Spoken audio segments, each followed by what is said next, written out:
Started here. Thanks for joining us.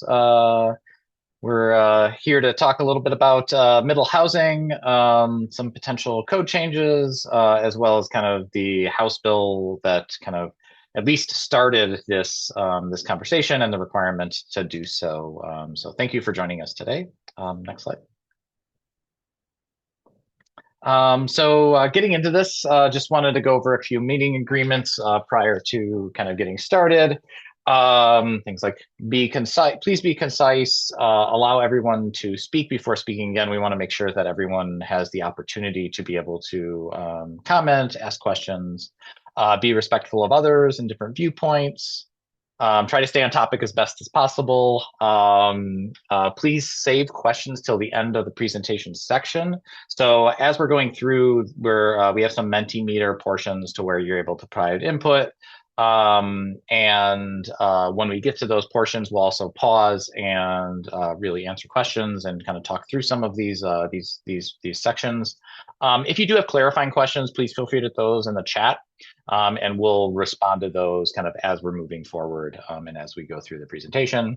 And then just ultimately, I think you may have seen something at the top, but this meeting is being recorded. Just wanted to make sure everyone was aware of that. Next slide. The team working on this, there's quite a few people here from City of Tucson that are helping out as well, but I am Dan Bursick. I am the Planning Administrator for Planning and Development Services. We have Nick Martell, who is our Long Range Planning Section Manager, and Amanda Smith, who are leading up the effort related to this. In addition to that, we also have Cesar Acosta, who's here. He's a principal planner and project manager for Plan Tucson. We have Ina Ronquillo, who is our PIO. We have Aaron Coleman, who is our public information specialist. And then Eric Bieber, who is our intern here at Planning and Development Services, joining us. Next slide. So to get started, just want to kind of get an idea of who's in the room and who's joining us. So if you could, kind of while we get going, please share your name, the general location of where you live, such as name of your neighborhood or cross streets or something of that sort. And what interests you about middle housing in this project, or really kind of what brought you to the public meeting that we're doing today. As people are filling that out and putting it in our chat, today we are really doing this in about 3 sections or so. First one is middle housing background, which really looks at House Bill 2721 and those minimum required changes, as well as direction from mayor and council. We did have a study session with them a couple weeks ago. We also will present on options. These are things we presented to mayor and council, and we want to really get your feedback on those options and kind of give us direction on really how to move forward with this. And then look at some additional implications of House Bill 2721, some things such as like building code changes, as well as some of the definitions that really influence and impact kind of other portions of the code.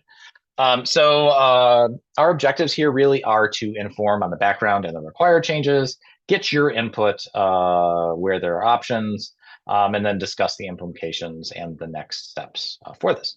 Next slide. House Bill 2721 related to middle housing was a part of a handful of different House bills that were signed in 2024. You may be aware there were requirements that we need to change our zoning code related to accessory dwelling units. Those were passed back in the fall.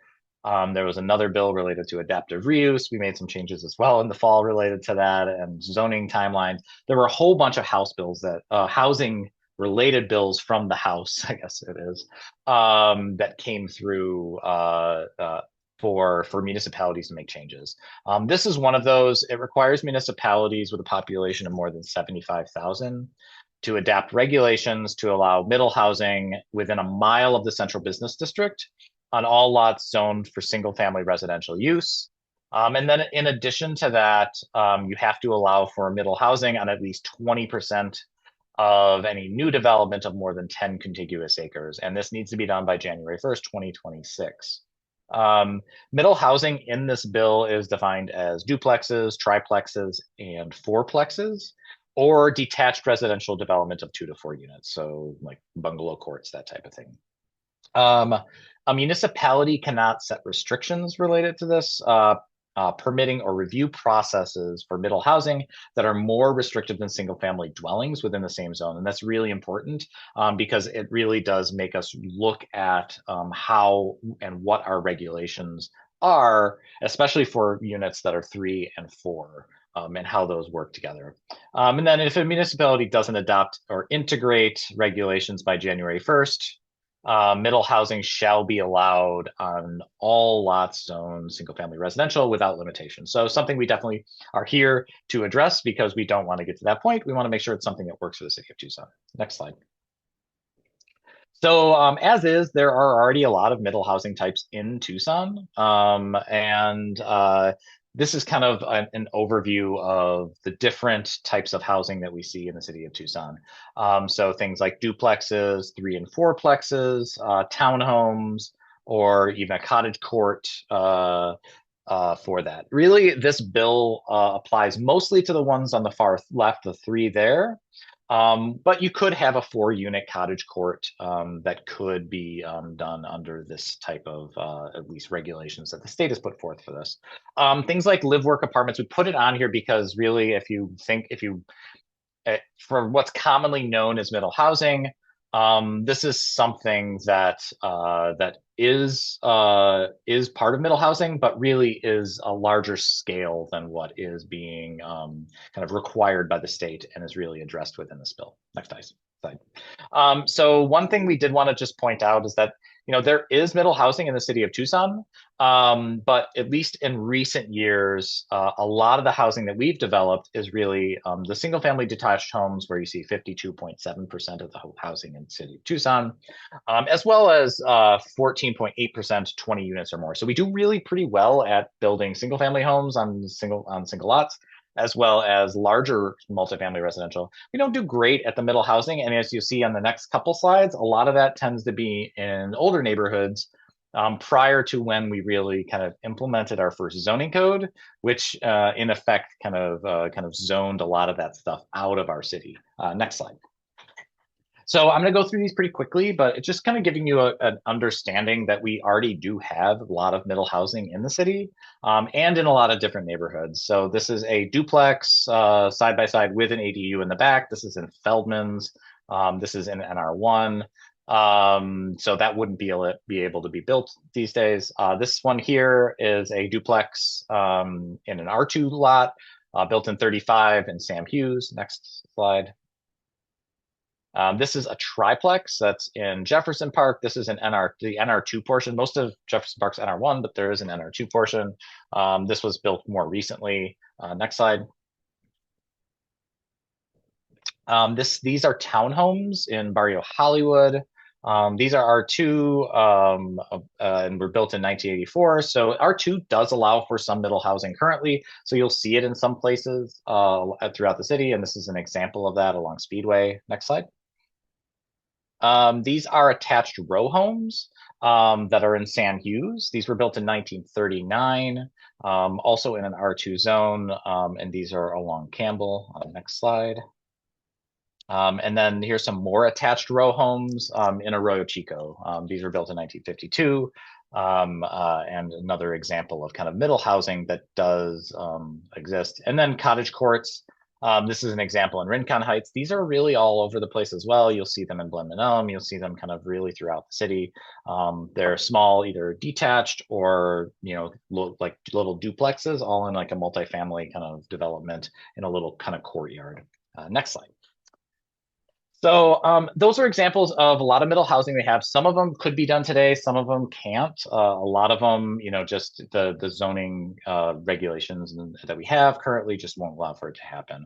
One of the other reasons, we're looking at this, it is something that's being required by the state, but it's also something that we really do need in the city of Tucson is housing and housing as we move forward. So wanted to touch on this. This was an assessment that we did back in December for a housing needs assessment for the city of Tucson. Tucson. And this is our 10-year estimate of housing need for the city of Tucson.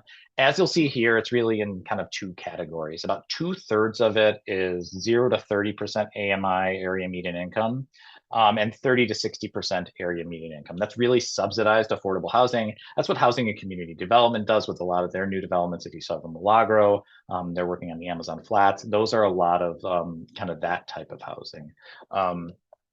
The other third or so, the 11,738 units, really falls into the 120% area median income and higher. And that's market rate housing and up. And that's really a lot of in-migration, people moving here, looking to purchase a home, sometimes from, markets that where they maybe had made, where they come from a market where they either make more money, or a lot of times they've sold their house for a good amount of money and can really have higher purchasing power than a lot of the people that currently live here. What happens is if you don't produce enough housing potentially to meet that need of the 120%, they start purchasing up a lot of the stuff in the middle here, and it tends to affect the 80% to really 120% area median income and the availability of more affordable units for people that need them. So that's kind of just giving you the understanding of why it is really important that we do address some of the supply issues related to housing in the city of Tucson. Next slide. So I do want to point this out and why it is really important to look at middle housing and how it can help to address some of these issues. So when you start looking at housing formats and you attach those to the affordability of those units, you start to get an understanding that middle housing, just in the fact that it with its format, its size, et cetera, really provides a lot more housing option and more affordable options to communities. So things like a small detached single unit, these would be small single family homes that might be detached. You generally is about 120 to 150% area median income. And just to kind of put that in reference, so a family of four, their area median income of 100%, just regular, our area median income is $96,000 a year. And so that single family detached single unit, but also looking at multifamily condos and townhomes, again, it addresses that 80% to 120% area median income. When you compare that to the large detached single unit, which is really what we're good at building here in the city of Tucson, you're looking at a 200% area median income to be able to afford those units. So by allowing for more middle housing, you're allowing for more units that can be afforded by new homeowners, by people that are on limited incomes, et cetera. It really does help with more of the, not necessarily capital A affordable housing, but more of the kind of attainable housing for people in the city of Tucson. Next slide. So I talked a little bit about this, but this is kind of how middle housing helps and what we're looking at. It really does add those choices for housing supply to meet income and generational needs. It can help to create more convenient walkable communities by bringing people closer to destinations. It supports efficient use of city infrastructure, so using existing infrastructure and building upon that versus kind of creating brand new infrastructure potentially on the periphery, and also supports transit and public transit and the potential utilization of that. It helps to make it easier for local businesses to thrive. You need people near businesses in order for them to do well. So the more people near businesses, the more viable they can potentially be. And it just really helps to kind of support community and community needs within a city. Next slide. So there are quite a few barriers beyond just zoning, and this is, most of what we're looking at here is zoning, but there are a lot of other ones. One is economic, and that's probably the biggest one.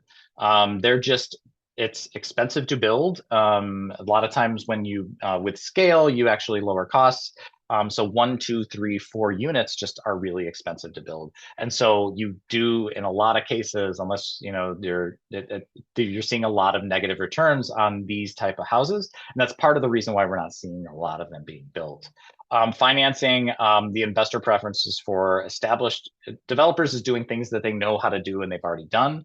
On top of that, financiers don't really like to be super risky in taking on new types of housing as well. So it is challenging to get financing for projects. So you really need a lot of capital in order to actually build these. Zoning, we talked about this before. There are some zoning barriers as well. We've kind of addressed some of those in previous changes, but the current classification of 3+ units being a commercial development has a whole bunch of additional standards. And Nick will talk later about this and how we're going to have to reconcile that because it forces us to look at things that are essentially look at everything that have the same requirements as a single family home. Existing properties are just limited vacant sites, and a lot of those just make it physically very challenging. And Amanda will talk a little bit about this. And then there are some complicated standards really within R1 that while they may allow for a second unit, really it doesn't allow for middle housing. Next slide. We do want to mention this as well. It's just this type of development and a lot of the changes that are being kind of looked at are supported by a lot of our policies, whether it's the PCHIP plan, which was just adopted in 2025, Tucson Norte Sur, which looks at really trying to support public transit, especially bus rapid transit along that corridor, but also looking at, and you'll see kind of with the way downtown is shaped and the way things are shaped, and a lot of existing middle housing, it actually does run pretty parallel to Norte Sur alignment. And then also Plan Tucson 2013 had a litany of housing policies, and 2025 does as well, to really help to promote affordable housing in neighborhoods, promote ways to age in place, as well as really the residential development of both market rate and affordable housing projects in Tucson. Next slide. So what is currently allowed? Really, it's kind of two categories here, even though we have them kind of in three. There's R1, which does allow for single family residential and townhomes in there already. You can potentially do a duplex, but you need a pretty large lot. You would need a 10,000 square foot lot in order to have that second unit. And then there's some weird restrictions where one needs to be larger than the other by a certain percentage. It doesn't allow for triplexes or fourplexes or multifamily apartments. It does allow, because of the state bill and some of the changes we recently made, for accessory dwelling units. You can have 2 of them per lot in R1 currently, making it a maximum of 3 lots or 3 units that you can have on a site. R2 and R3, again, single family residential and townhomes, yes. Duplexes, yes. Triplexes and fourplexes are allowed in R2 and R3 currently. You would just have to have a large enough lot to be able to do that because there's a bunch of dimensional standards that limit what you can do on that lot. Same thing with multifamily apartments. You have a large enough R2 lot, you can put multifamily apartments on them currently. ADUs are the same, where yes, you can have 2 units, maybe even third if you have a lot that's an acre in size for any of these. But it really varies greatly on what you can have on one lot, depending on the size of lot. The changes that really kind of come at this are really in that triplexes and fourplexes portion.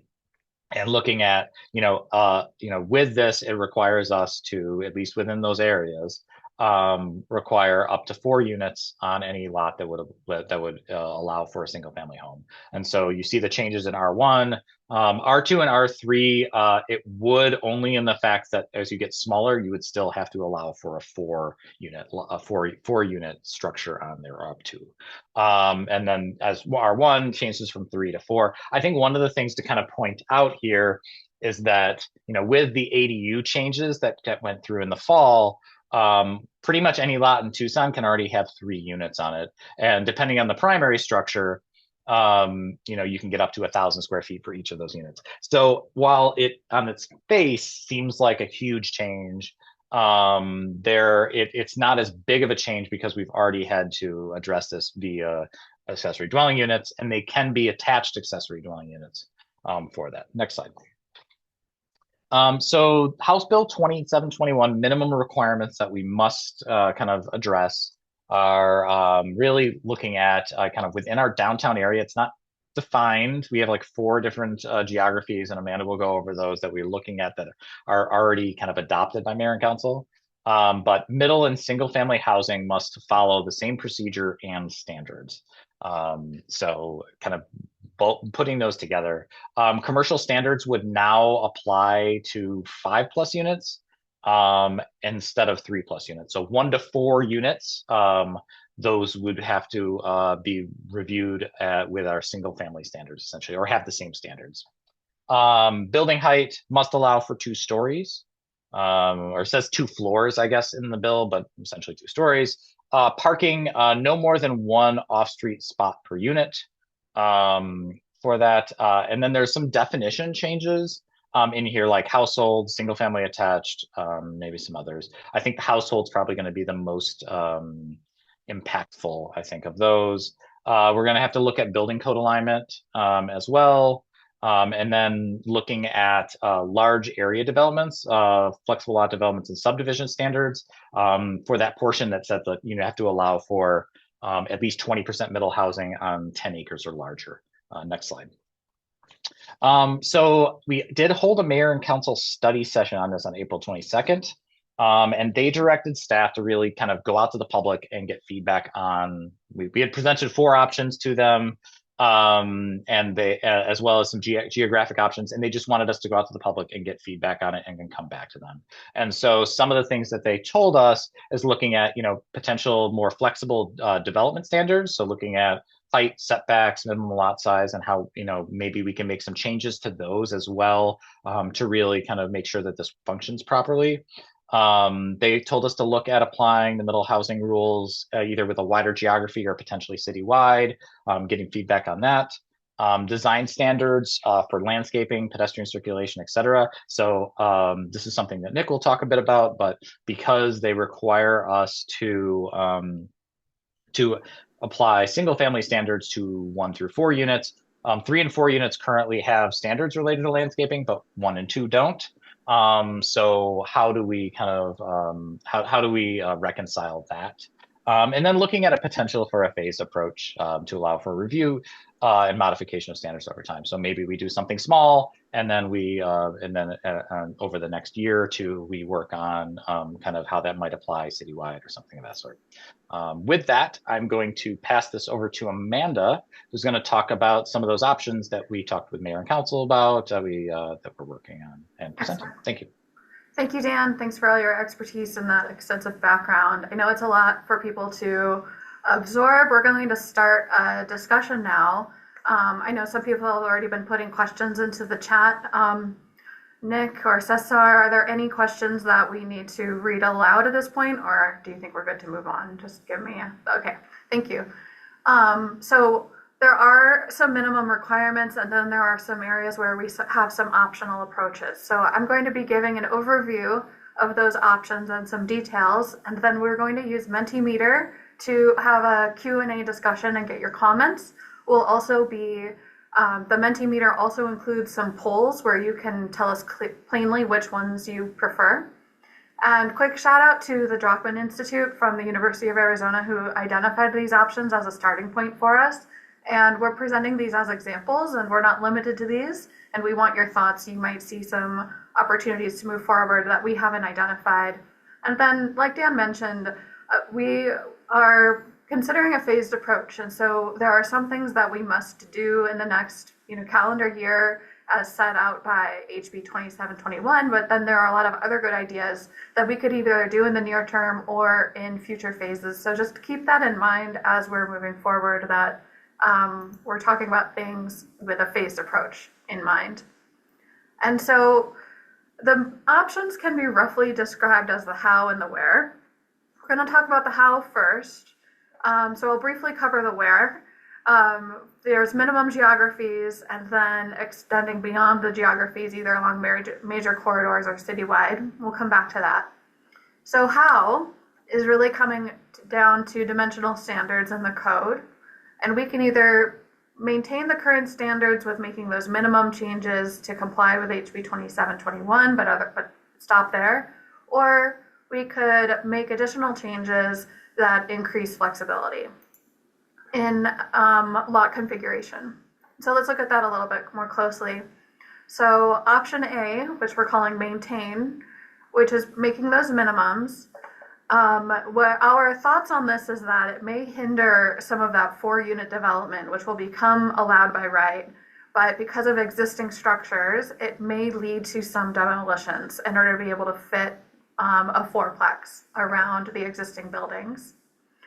Option B, adding flexibility, makes those minimum changes and then also looks at potentially reducing setbacks, reducing lot coverage, possibly reducing lot sizes, increasing height, generally trying to make more lots able to fit housing and also have potentially better designs due to a greater flexibility in the overall lot configuration.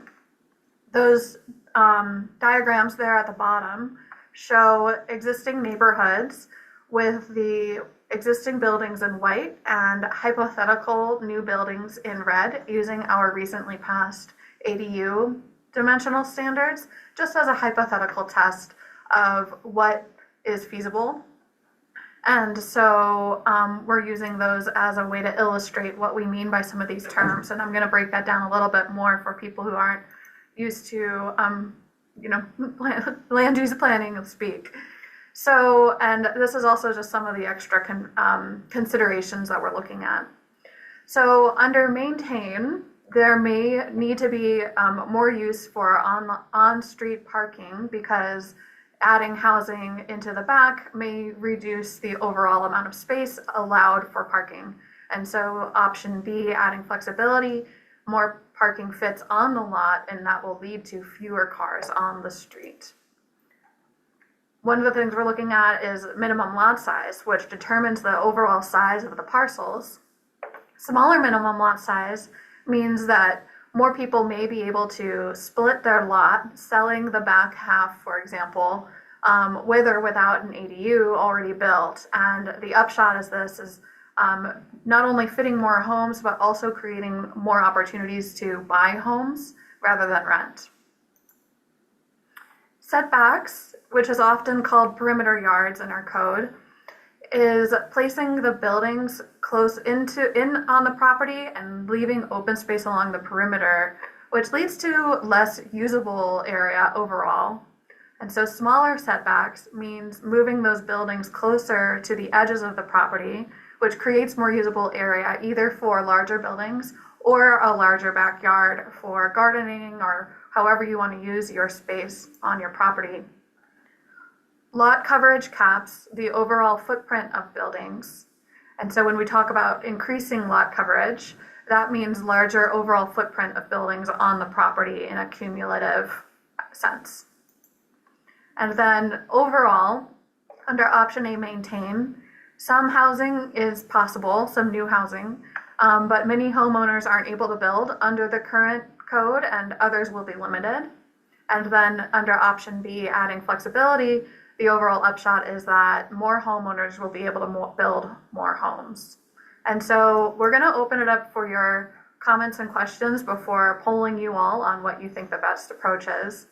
We use Mentimeter for this because there are quite a lot of people in the Zoom room and this will allow everyone to log their comments. So please go to menti.com, either in another browser on your, whatever browser you use, and just type in that 8-digit code, or you can use your phone to scan this QR code.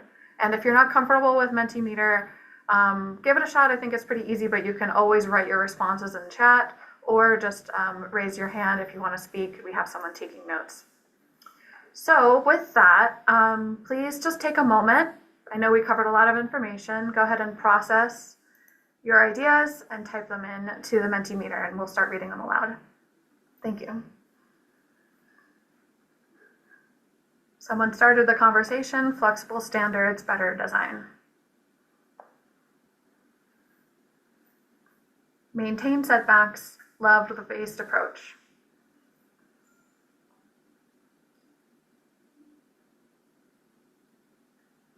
Well, let me pull up the QR code if anyone missed it. Parking is not important.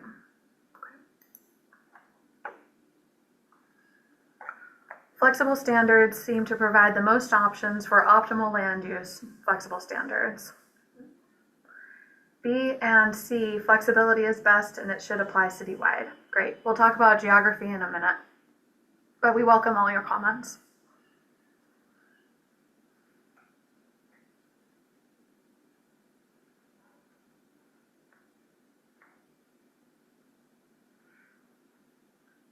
We need more flexibility. The variable setback does not work well in practice. It limits the roof form and has major impacts on being able to build with rational construction modules and dimensions.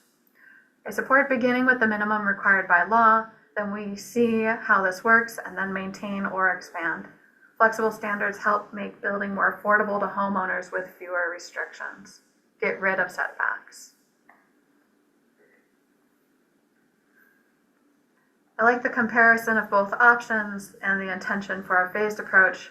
Flexibility and standards seems to be ideal for increasing developments and access. A map would help us understand what the minimum and flexible geographies are. We have some maps coming up. Allow more density. Building is already complicated. We need to make it more flexible and simplify. Flexible standards give homeowners more options to build ADUs that don't have large lots.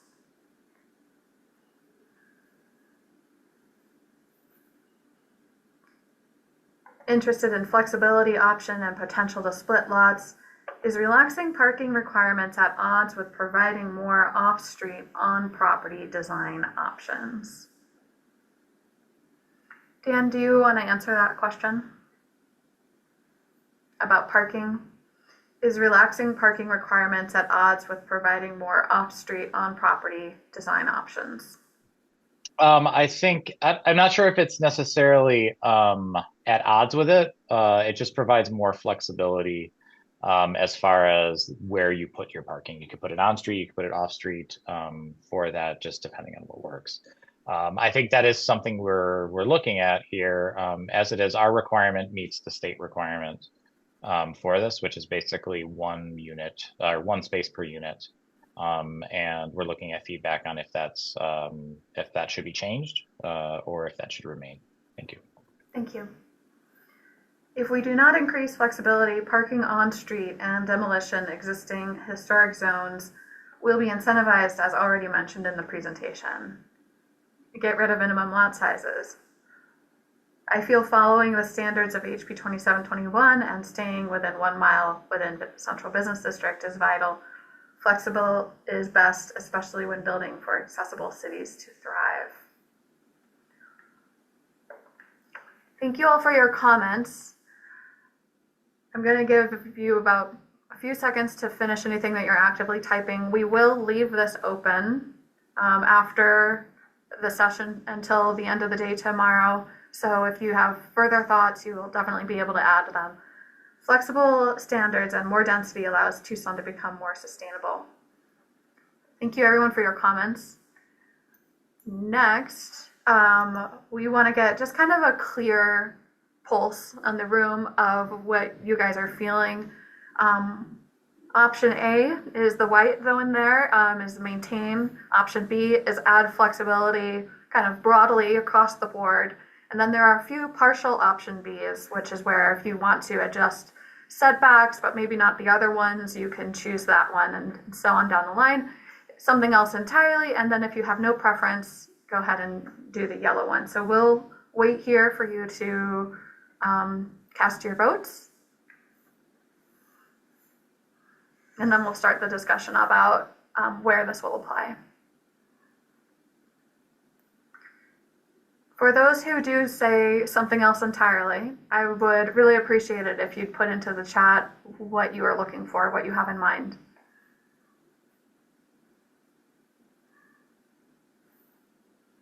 And while we're waiting, Nick or Cesar, if there's anything in the chat that needs to be read aloud, please go ahead and jump in. I see you shook your head. One comment from the previous slide was middle housing is not the only consideration, but seems to be in the presentation. Let's consider sticking strictly to the law. Was a comment. Thank you.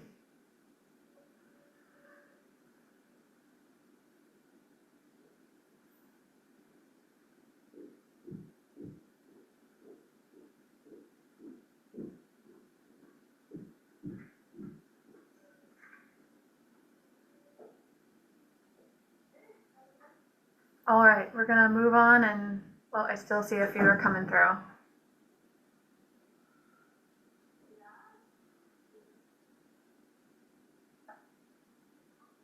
All right, 10-second warning before we move along to geography.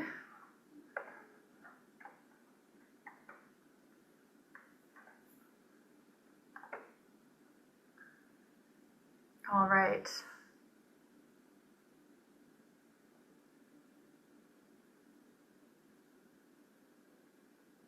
Okay, thanks everybody so much. So definitely looking like there's a lot of people in the room who want to see that added flexibility, though there are some people who are cautious about making too many changes. And so we'll definitely consider all of that as we move forward, and thank you so much. Let's talk about where. So as Dan mentioned, the bill requires a minimum geography of 1 mile buffer around what the bill says is the central business district. And we have a central business district that's shown there on the top left. That's the 1 mile buffer around it. However, the bill goes ahead and defines the central business district in such a way that we feel there are 3 other potential contenders, which is the downtown infill incentive district, the Rio Nuevo district, and the downtown business improvement district. So these 4 options were what we presented to Mayor and Council on April 22nd. And then we also looked at how these resulting shapes are quite awkward. They split neighborhoods down the middle. They don't follow the street network. They actually bisect parcels. And so we wanted to come up with some geographies that maintained that minimum from the state, but also looked at some local contexts, including where middle housing exists currently, which is shown as the black dots, the transit and the street network, local jurisdictional boundaries, keeping neighborhoods intact, not having a line down the middle where your neighbors can and you can't, but also, of course, looking at current zoning. And so, like Dan mentioned, in our R2 and R3 zoning, some of our higher density zoning, duplexes and triplexes and fourplexes are already allowed under some conditions. And those areas are shown in the light tan, and quite a bit of that is in the minimum areas that we're looking at. The light yellow, the banana yellow, is our lower density residential zones like R1, and then some of the suburban residential zones as well, rural residential zones, excuse me. So this map shows the boundaries that we're considering a little bit more clearly. And I think the most important thing to note is the northern boundary. And I don't know if you guys can see my cursor, but the yellow one, the northernmost boundary is Grant. The green goes up to Fort Lowell. The orange one goes up to Prince Road. And then the blue one goes up as far north as Wetmore. And then that kind of curvy line where it kind of goes up and down is following our city jurisdictional boundary over to the highway where it comes down and meets up with Grant again. All of the options are identical on the western boundary and the southernmost boundary. The variation in the line, it's mostly following the street network, but again, we're trying to keep neighborhoods intact. And then along the southern end, where it goes up and over and then down again, is following the City of South Tucson jurisdictional boundary. And then on the eastern side, we have a couple of variations, which is, at first we were looking at Campbell as a realistic eastern boundary. And then we were also looking at Country Club as a potential variation. So you can see that dotted line showing the Country Club variation for each.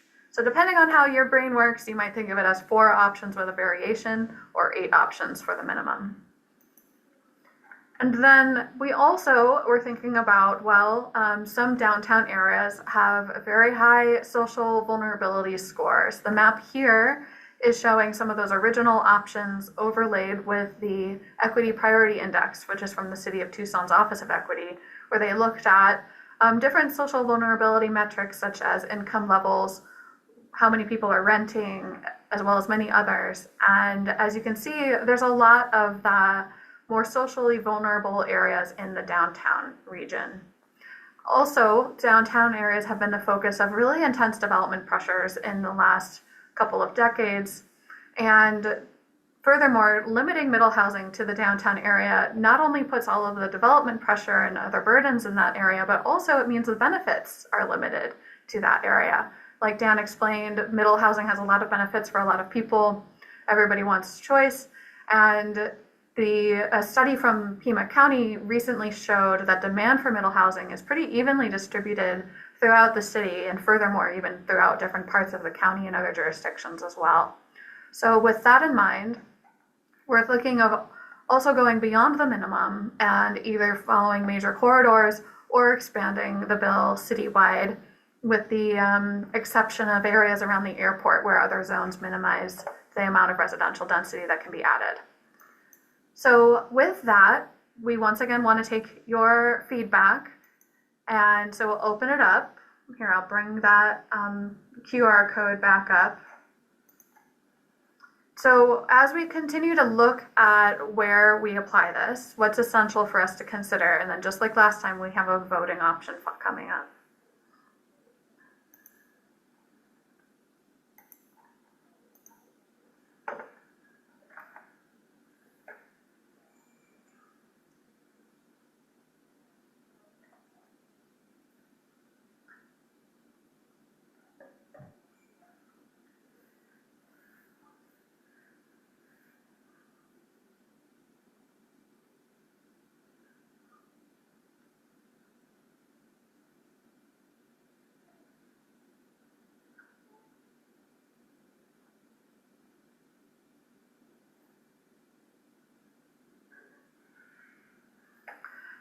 Equity. Citywide is the only way for middle housing to be equitable. If you want to prevent displacement, citywide is the way to go. It needs to apply citywide. I'm just going to move this QR code here. Creating income-aligned housing choices. Maintenance of historic neighborhoods. Expanding the option as broadly as possible. Neighborhood integrity.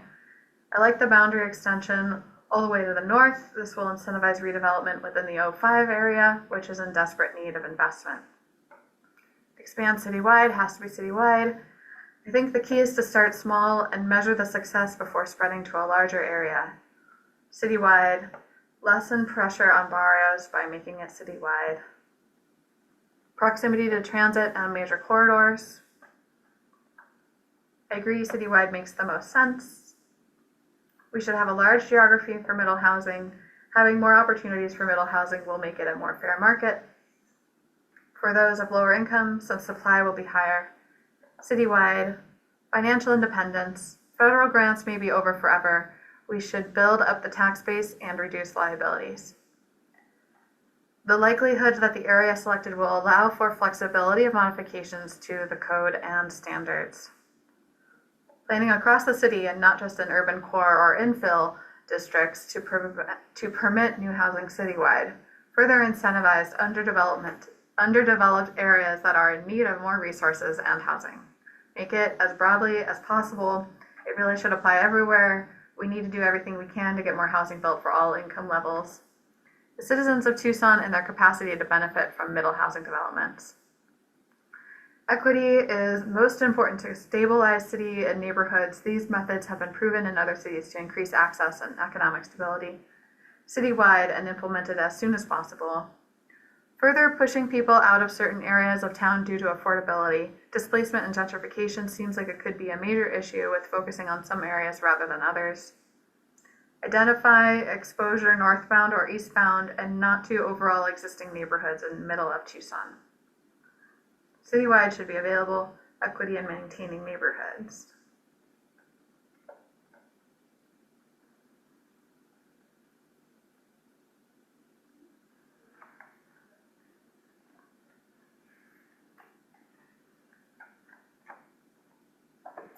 Thanks everyone for your comments. I know there are some people using the chat. We'll definitely be logging those as well. Are there any questions in the chat that we should be addressing? Okay. We'll give it just another minute before we move on.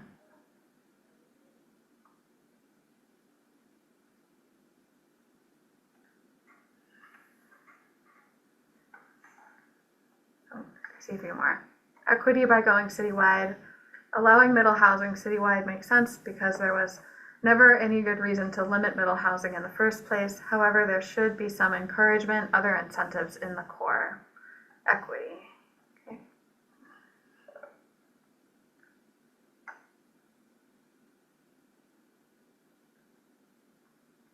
All right. Thanks everybody for your comments. So we have 2 polls coming up.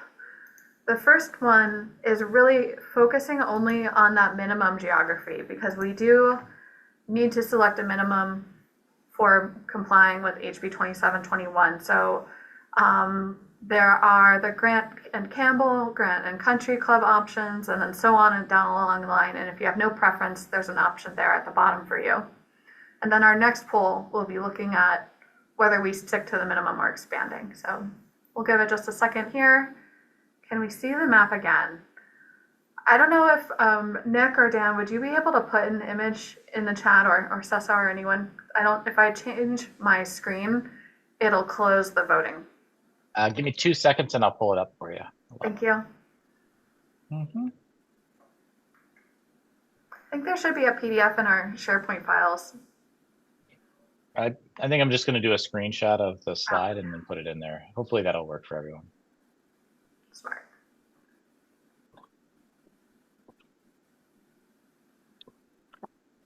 Okay.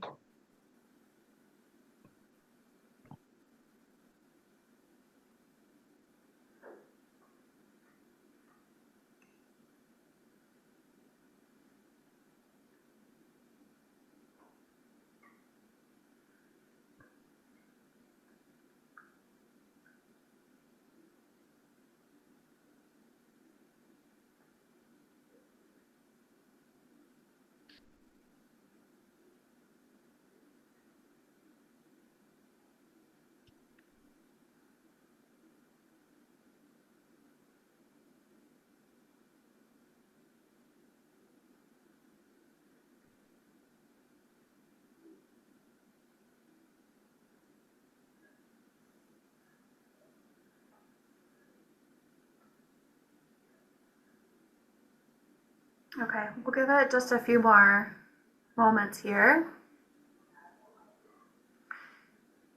I see a question. The slide is going from smallest area to largest area, left to right.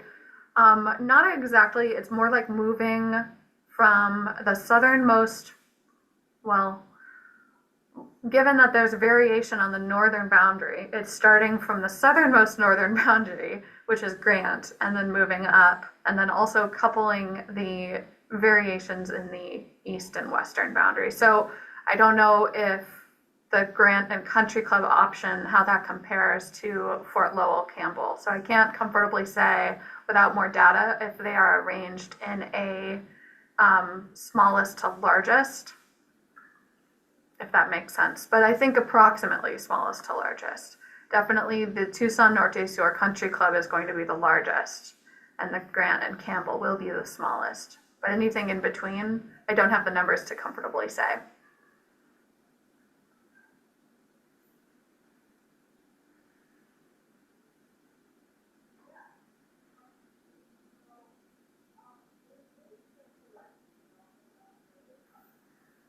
All right, I'll give you one more second to finish voting. Again, it will remain open.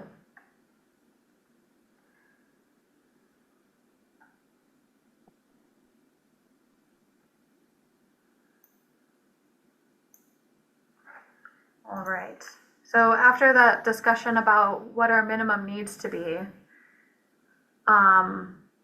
yeah, I'm sorry, the maps aren't really well designed, I'll admit. Should we go beyond?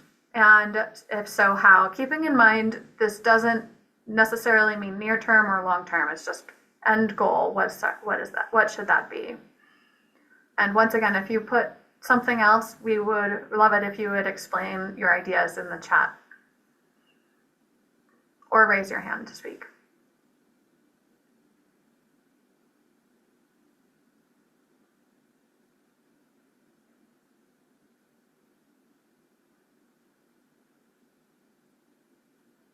All right, we'll give a few more moments. I know this one's easier than the minimum choices.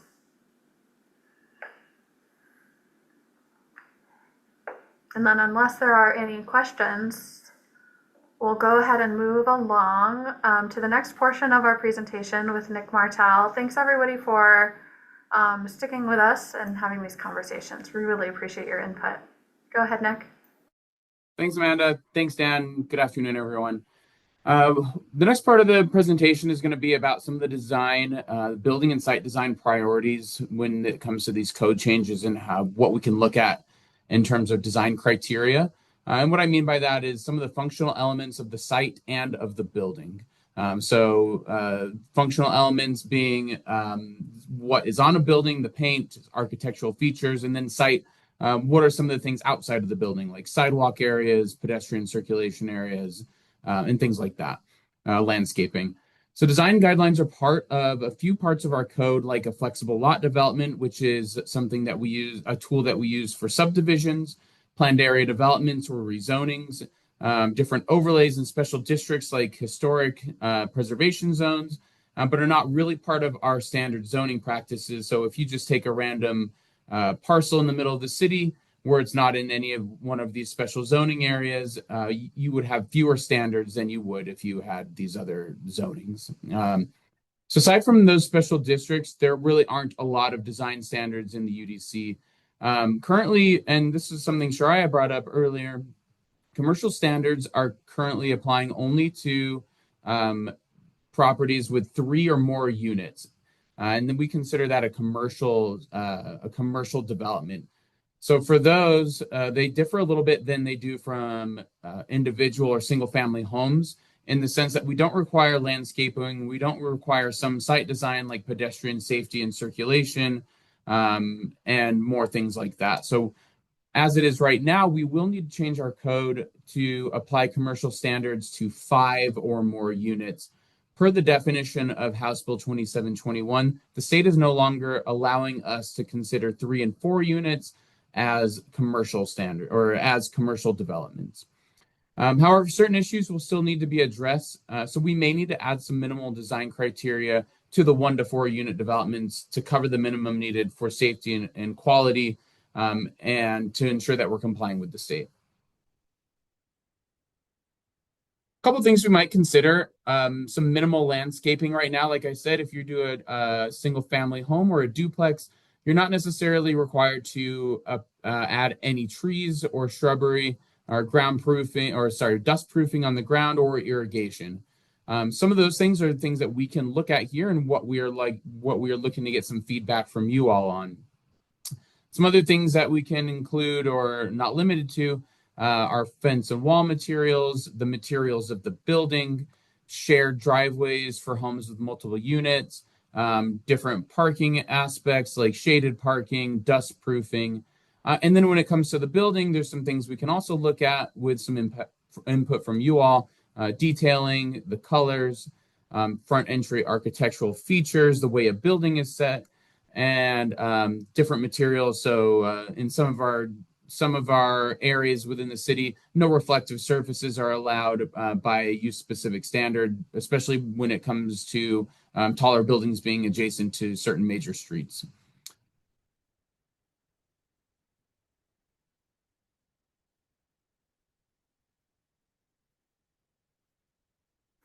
There we go. I was going to say it's taking a minute to load. All right, thanks. So we have another Mentimeter for you all to provide some input. So any comments and questions on design priorities, feel free to scan in, or as always, you're welcome to put some things in the chat too.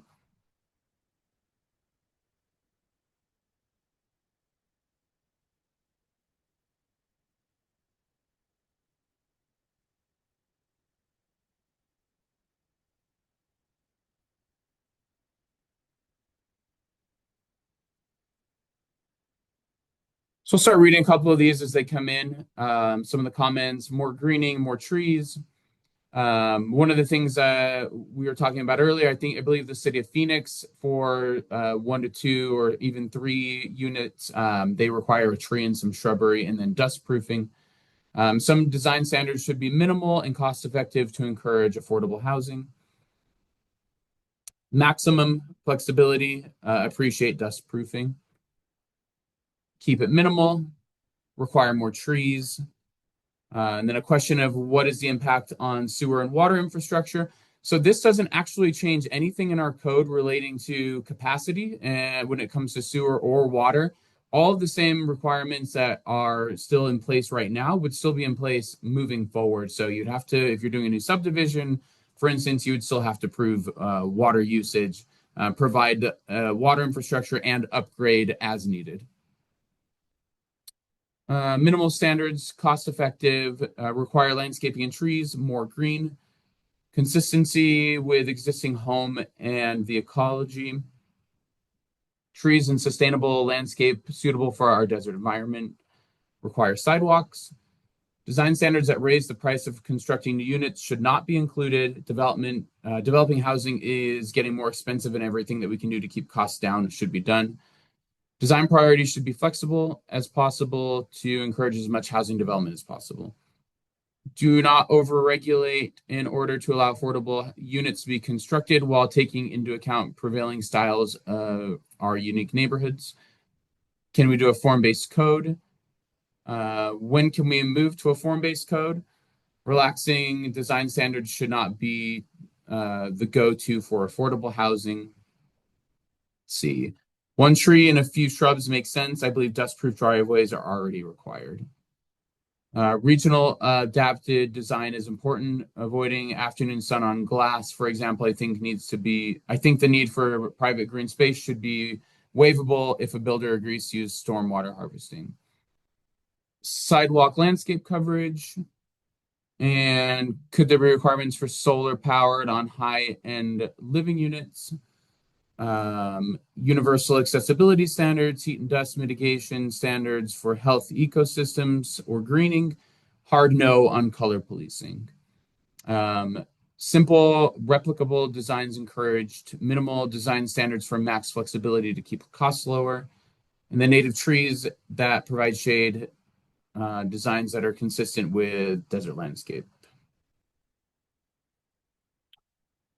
So it seems like those are winding down just a little bit. We'll give it another second to see if anyone has anything to add here. And of course, these will remain open and you can continue adding. Let's see, simple replicable designs encouraged. I read that already. Solar design ready. Minimal design standards for max flexibility. I read that. And then climate resilient plants. Anything I need to add that were in the chat? Had one comment, brick over stucco, that was added as well. Thank you. Okay, next Mentee is what kinds of design priorities should we explore further? So you have a few options here. You also have none of these or other. And if you select other, please send it in the chat so that we can record your answer.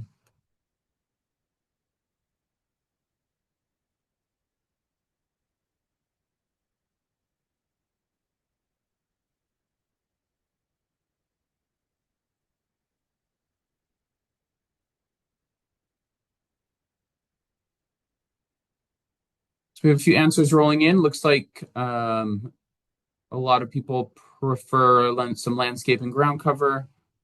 A few for driveways, sidewalks, outdoor lighting, and none of those. Let's see, more people for driveways, sidewalks.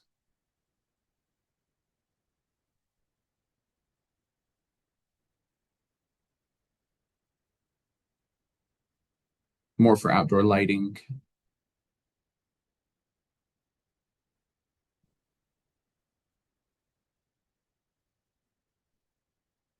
We also have a few people here and there for house design, colors, porches, fences, walls, garages, and covered parking. We'll leave this open for another minute just so you can get your last preferences in there.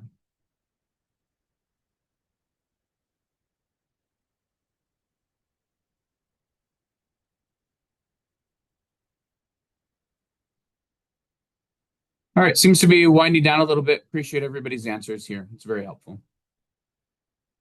So there's a few other important changes that we need to cover. One of them is household size. Another is a couple building code requirements that we need to add to our codes, and then some of the requirements for large lot developments.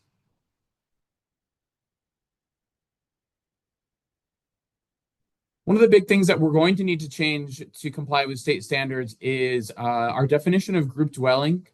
For HB 2721, the definition of group dwelling is basically if you have a home, it's considered a household. So if you have a duplex, it's considered 2 households. A fourplex, it's 4 households. And then a household means either a single person living or residing in a dwelling or a place of residence, or 2 or more people living together or residing in the same place of residence. There's another definition in our current Unified Development Code, which is the residential occupancy of a permanent structure. And structure is important there, by 5 or more unrelated persons, or by 1 or more individuals where the individual or group of individuals has the exclusive right of occupancy of a bedroom. So the UDC defines it considering a structure. But in a couple of our zones, like the R1 or some of the rural or suburban zones, there is a condition of developing in some areas that requires you to count all homes on the lot when you're looking at occupancy. So the UDC definition is by the building. But there's another condition for some areas in the city that says it's by a lot. So if there's multiple buildings on the same lot, then you would have to combine all of those. Next slide, please. So what this means in regard to what we need to change, our code change is going to be required to align with our UDC definitions. So those low density zones like the R1 and a couple other have stricter rules for group dwellings. In those zones, all dwellings on a lot are counted together. If 5 or more unrelated people live on the lot, it's considered a group dwelling. So if you have 4 homes on an R1 lot, then you could get into some territory where you might be considered a group dwelling, which is not allowed by House Bill 2721 for us to enforce. So the city will need to amend the code to align with 2721 to avoid blocking those new housing types, essentially. And I'm happy to answer more questions on that if anyone has any. There's a couple building code changes that we're going to need. We touched on a bit of that earlier. Thank you for bringing those up. There are different building codes for different types of residential development. Right now, under our current code, the International Residential Code is what we review to for projects that are 1 or 2 units. The International Building Code is what we use when we have a commercial project or 3 or more units. Because of House Bill 2721, middle housing can't be required to comply with building codes. So when we're talking about building codes, think about fire sprinklers, the ADA accessibility, things like that, that we're no longer allowed to require those to be adhered to for 3 and 4 units. So now developments up to 4 residential units will need to be able to use the IRC or the International Residential Code, and we'll need to change our zoning code to say 5 or more units when it comes to what we consider a commercial development, and they would use the IBC. There's something small in there about large lot development. Any development larger than 10 acres, which usually for housing, that's going to be a subdivision. So a lot of the things that are being built on the outskirts of town, on the periphery, they must allow for 20% of the lots to be, for residential lots to be used as middle housing. That doesn't necessarily mean that they have to build them for middle housing, but we have to allow for those to have middle housing on them. This will potentially impact flexible lot developments, large rezonings, and subdivision standards. A lot of times when you build something out there in a larger subdivision, which there's not a ton of room in the middle of the city to build anyway, a lot of times those will be smaller lots. They do not necessarily need to build them, but they do need to have something on a plat or something that says these unit or these lots that we have set aside can have middle housing on them. And that just has to be 20% of those lots. A few next steps. April 22nd is when we held our mayor and council study session. They gave us the go ahead to come meet with people to hold some of these meetings. And that's why we're kind of leaving it broad. They left it up to the public to give us some feedback. And then right now we're in our public outreach phase. June and July, we have some additional analysis and development of our code amendments. We'll come back to the public for some engagement to share some of those proposed code amendments. So then we're really looking to get to Planning Commission by September and October to give us some wiggle room. We'll do a study session, a public hearing, and then we'll get a recommendation from the Planning Commission. And that's to get us to Mayor and Council by November and December, because that all leads to January 1st, where this has to be adopted, or else it will just be a citywide tool that will be implemented automatically. Some upcoming outreach. Actually, this is a little old, so today is the upcoming outreach. So any outreach or anything that you have for us today is really great. Also, my email address is on some of the links and some of the things here. I'm more than happy to schedule a call or anything if you have any questions or additional feedback. We'll also leave these forums open for you all to continue leaving feedback. And this is a really good place to do that with your final thoughts, any other questions you have, any other statements, or anything else that we didn't cover. We're happy to record this and answer any questions.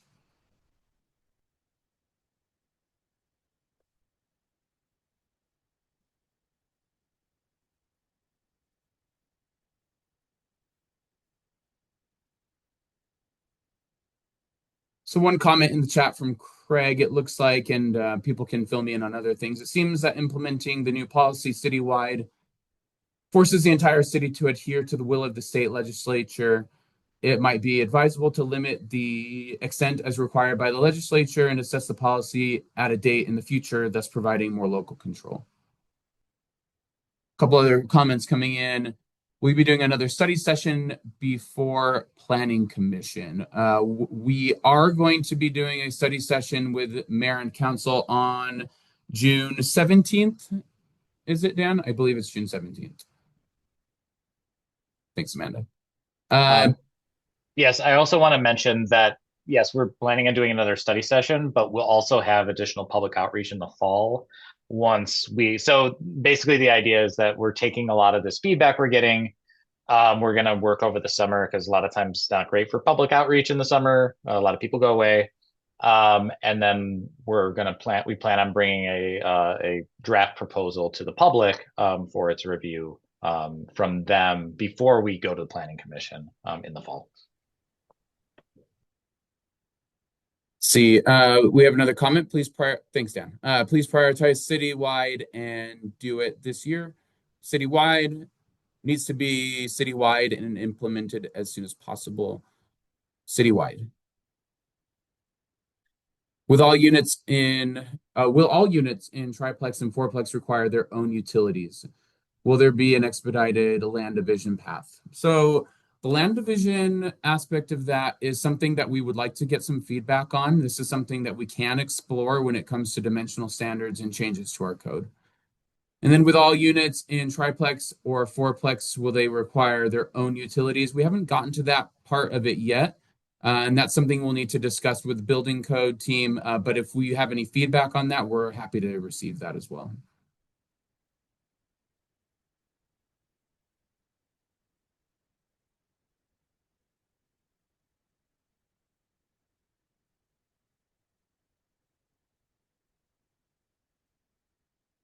Another couple comments from the chat. My comment is that I appreciate that all the proposals made the upzoned area easy to see and bordered by major streets. Some of the consult analyses I read use circular or round areas that cut across individual lots.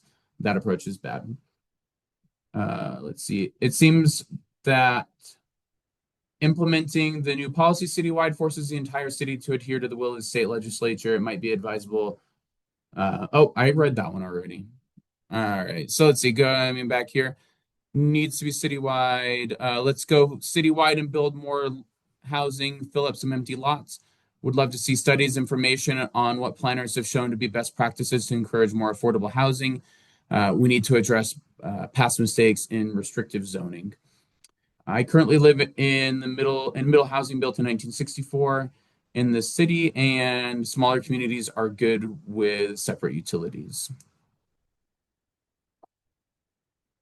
And then can you scroll down just a touch?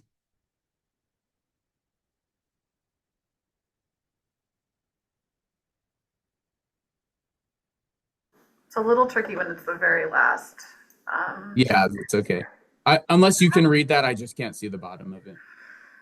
I can't. I know I was able to figure it out yesterday. Okay, there we go. There we go. Cool, thanks. Then understand comments for citywide, but requests to ensure that direction follows within 1 mile of HB 2721 of current central business district as directed. Send the mayor and council proposal to the voters. Jumping back to the chat, you will probably need to reinstate the use of utility easements to make this policy the most effective. And then thanks to the staff for this work. This is meaningful zoning reform that we need to create the housing that the community so desperately needs.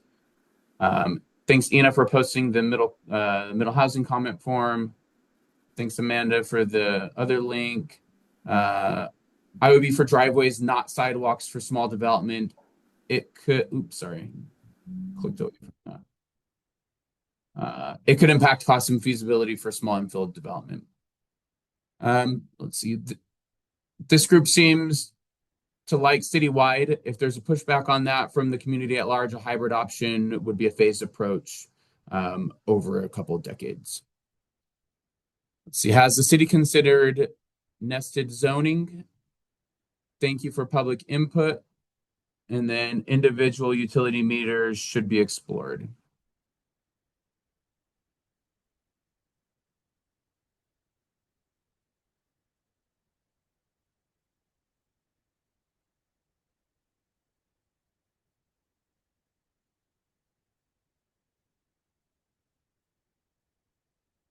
All right, looks like we're slowing down just a bit with some of the comments. So if anyone has final comments, see, we don't have time for a phased approach. There's a massive housing crisis. I do want to real quickly. The city considered nested zoning. I think if I understand what nested zoning means, it just means utilizing different standards for different areas or different zones. That's kind of what we did with the community corridors tool, where depending on what zone you're in, you get different standards and more intensity or less intensity. So it is something we'd have to look at the state law to see whether or not this allows for that. I don't think it does, but it's definitely something we can look into. See, thank you. We do not have time for phased approach. There's a massive housing crisis. We need citywide approach right now, not decades of waiting to see things we already know. Individual utility meters should be explored. And then from the chat, why require driveways? Not everyone has cars, or driveways should be an option if that is a need for the household. Otherwise, why not have the flexibility to use space for living/gardening?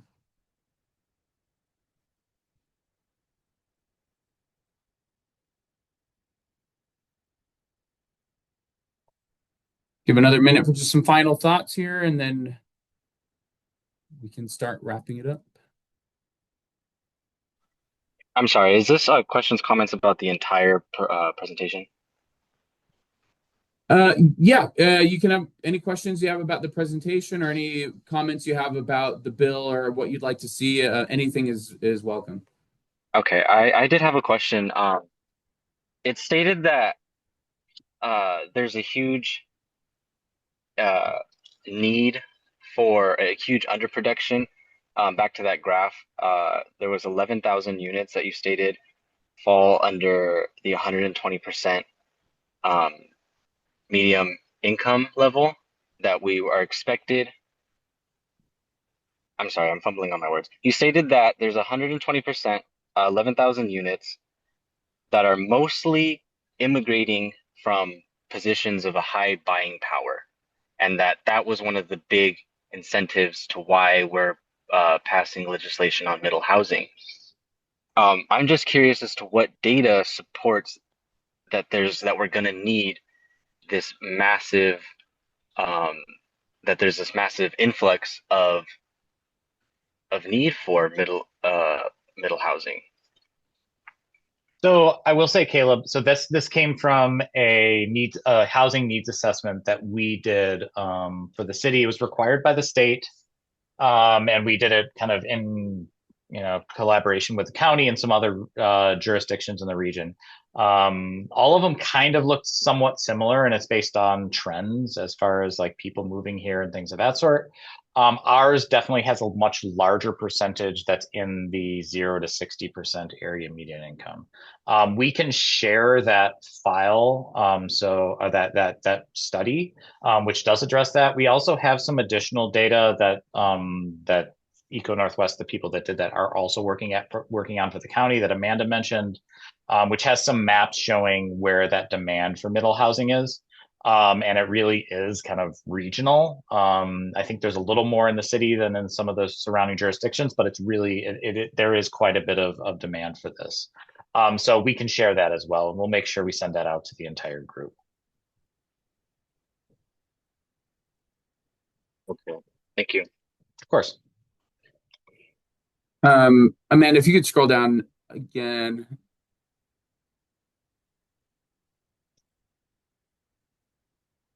Mentimeter does not like scrolling down.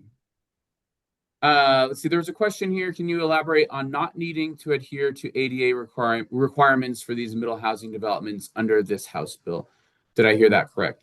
So what I believe what we are saying right now is if you do a single family home in the city of Tucson right now or a duplex, there are different requirements when it comes to accessibility.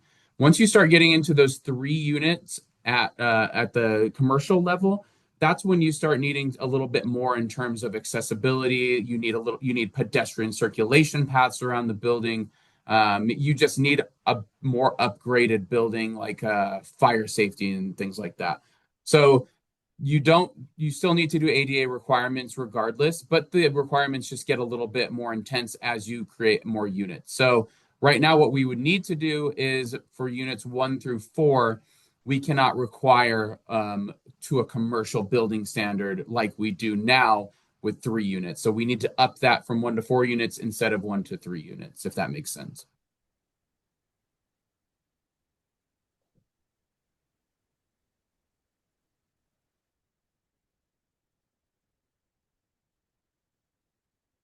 Nicole says, we didn't talk about building code, or maybe I missed it, but small changes go a long way for livability and longevity of multi-unit buildings. For example, fire-rated walls not only help reduce fire risk, but they also eliminate sound transfer between units. I don't think our code, currently requires them. We don't want people to buy multifamily, then get disgruntled because they can hear their neighbors. I think broad code revisions is necessary in the interest of promoting multifamily. Nicole, we did not touch a lot on the building code aspects of it, but it's something that we are going to look at and something that we can receive comments on. Yeah, just to point out that there is a restriction on requiring sprinklers in this. So ultimately, what's going to probably happen is that there will have to be another way, especially for like 4 units, for safety and things of that sort. So I think we'll have that conversation related to fire rated walls and things of that sort at that point.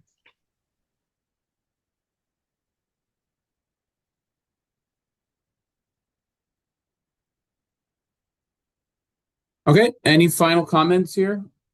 Looks like we've kind of gotten to a stopping point.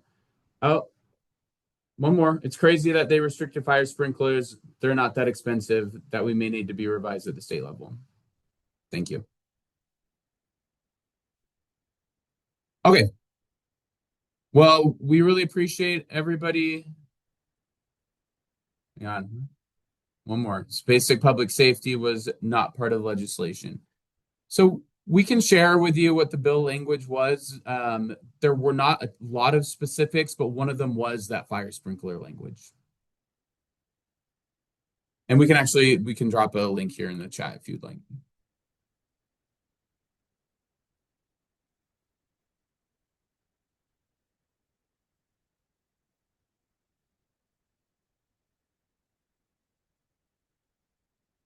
Thank you. All right.